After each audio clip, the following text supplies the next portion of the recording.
Alhamdulillahillazi khalaqalakum ma fil ardi jami'an tsumma stawa ila syama'i fasawwahunna kama samawati wa huwa bi kulli shay'in alim.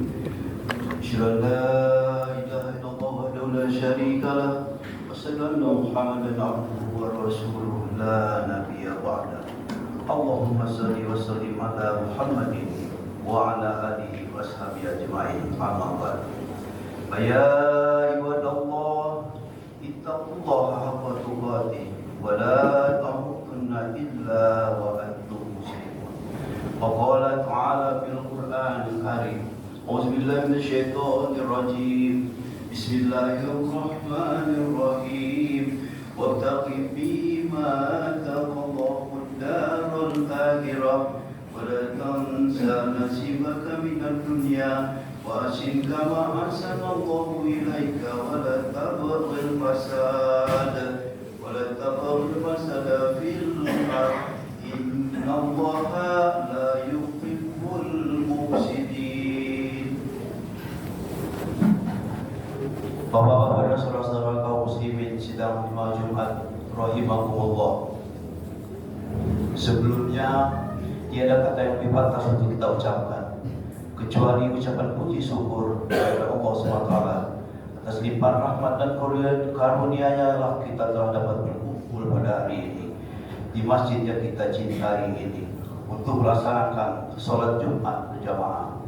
Seiring dengan itu salawat beserta salam mari kita haturkan kepada junjungan kita Nabi besar Muhammad SAW yang telah bersusah payah menyebarkan agama Islam di permukaan bumi ini. Terlebih dahulu khotib berwasiat kepada seluruh kaum muslimin yang hadir pada hari ini. Mari kita tingkatkan ketakwaan kita kepada Allah SWT dan janganlah kita mati sebelum keadaan betul-betul muslim. Amin amin ya rabbal alamin. Kaum muslimin rahimakumullah. Khutbah kita pada hari Jumat ini berjudul keseimbangan hidup antara dunia dan akhirat. Pada dasarnya manusia terbagi atas 3 golongan antara lain. Pertama, orang yang berusaha untuk dunia saja. Kedua, orang yang berusaha untuk akhirat saja. Yang ketiga, orang yang berusaha seimbang antara dunia dan akhirat. Untuk lebih jelas, mari kita jabarkan satu persatu. Pertama, golongan yang berusaha untuk dunia. Golongan ini ialah orang yang seluruh usaha dan aktivitasnya hanya untuk kepentingan dunia semata. Dia rebuh dunia sepuas-puasnya, tapi dia lupa negeri akhirat. Dia lupa bahwa hidup di dunia hanya sementara. Dia lupa bahwa kehidupan yang kekal abadi ada di akhirat. Seluruh usahanya hanya mengejar harta, mencari keindahan dunia, namun dia lupa kepada agama Allah. Yakni lupa membantu fakir miskin, anak yatim, orang terlantar, dan menolong sesama manusia. Tidak sekalipun mengerjakan sholat, tak mau datang ke masjid walau rumahnya dekat dengan masjid. Jika diberi pelajaran agar beribadah pada Allah, dia seolah-olah tidak mendengar, apatis terhadap agama. Allah mengecam golongan ini sebagaimana firman Allah dalam surat Al-Baqarah ayat 6 sebagai berikut. Innal ladzina kafaru sawa'un 'alaihim a anzartahum am lam tunzirhum la yu'minun. Sesungguhnya orang-orang yang ingkar itu sama saja atas mereka. Adakah engkau beri peringatan mereka atau tidak engkau beri peringatan? Mereka tidak juga akan beriman. Selain itu dalam berusaha pun mereka hanya mementingkan diri sendiri, tidak peduli dengan orang lain. Dalam mencapai tujuannya, kalau perlu hantam kanan, hantam kiri, injak yang bawah, yang penting asal dia maju dan berhasil. Biarlah orang lain teraniaya. Golongan ini biasanya tidak mempunyai pergaulan yang baik. Contoh yang paling tepat bernama Korun. Di zaman Nabi Musa alaihissalam ada seorang yang bernama Korun. Korun adalah seorang yang sangat miskin dan menderita. Karena tidak tahan, datang ia kepada Nabi Musa dan berkata, "Ya Nabi Allah Musa alaihissalam, sesungguhnya saya ini orang miskin. Anak saya banyak, untuk itu doakanlah saya pada Allah agar saya menjadi orang kaya." Lalu Nabi Musa alaihissalam berkata, Bila nanti engkau betul-betul menjadi orang kaya, apakah engkau tidak akan lupa pada Allah? Dijawab, oh. Lalu Nabi Musa berkata, bila nanti engkau betul-betul menjadi orang kaya, apakah engkau tidak akan lupa pada Allah? Dia jawabnya, oh tidak ya Nabi Allah Musa. Bahkan bila saya jadi orang kaya, saya akan semakin dekat kepada Allah dan orang miskin. Lalu Nabi Musa bermunajat dan berdoa kepada Allah agar Qarun dijadikan orang kaya. Setelah itu doa Nabi Musa dikabulkan oleh Allah. Tak lama setelah itu Qarun betul-betul menjadi orang kaya raya hingga 100 ekor unta, hanya sekedar membawa anak kunci toko Qarun. Tapi memang sifat manusia, ketika miskin merintih dan berdoa kepada Allah. Ketika miskin rajin baca ayat kursi, tapi setelah dapat kursi hilang ayatnya, tinggal kursinya. Begitulah Qarun. Hingga suatu hari datanglah salah seorang utusan Nabi Musa alaihissalam ke rumah beliau seraya berkata, oh Tuan Qarun, saya kesini diutus oleh Nabi Musa alaihissalam.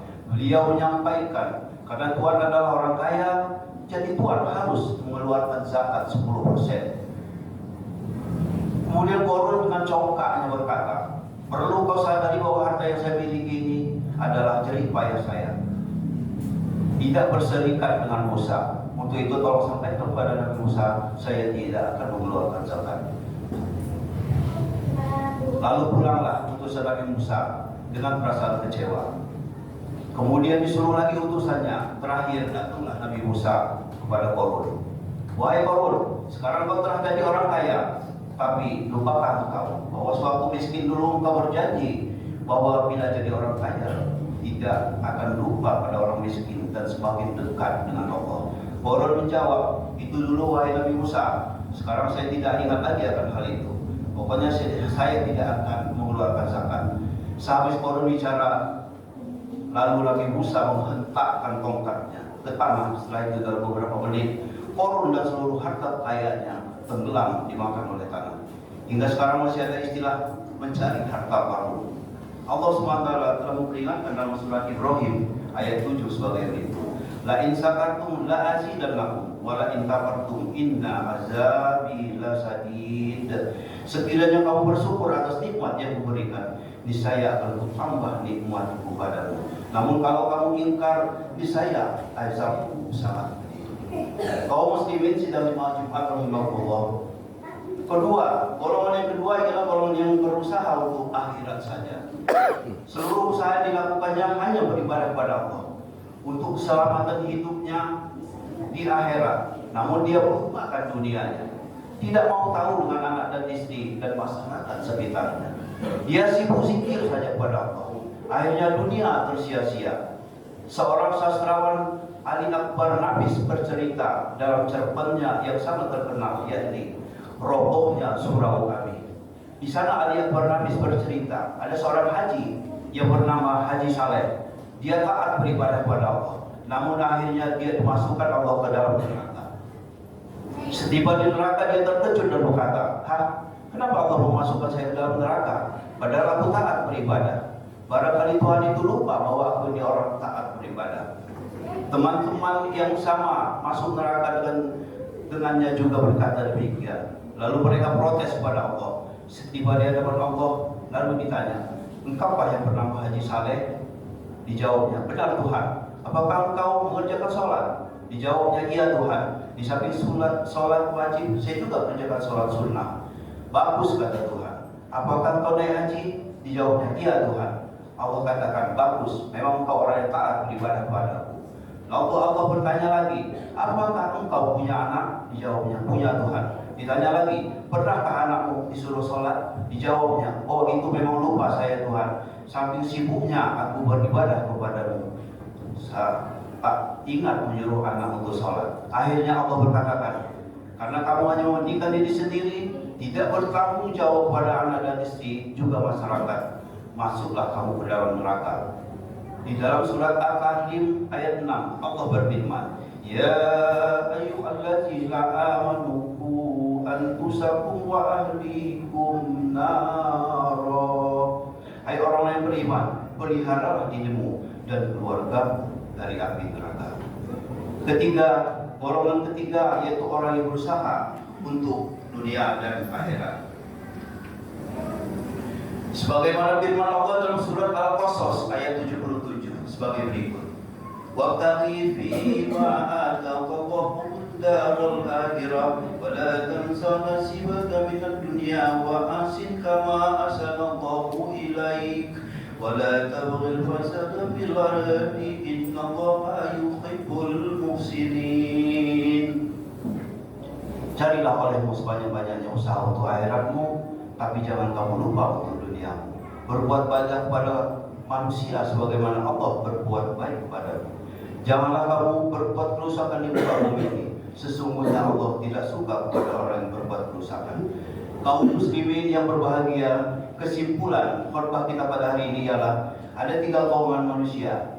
Yang pertama, berusaha untuk dunia saja, tempatnya di neraka. Kedua, orang yang berusaha untuk akhirat saja, tempatnya juga di neraka. Ketiga, orang yang berusaha seimbang antara dunia dan akhirat, tempatnya di surga. Semoga kita termasuk pada golongan yang ketiga. Amin, amin, ya rabbal alamin. Barakallahu li wa lakum bil Qur'anil azim wa nafa'ani wa iyyakum bil wa ayatil hakim. Wastaghfiruhu innahu huwal ghafurur rahim.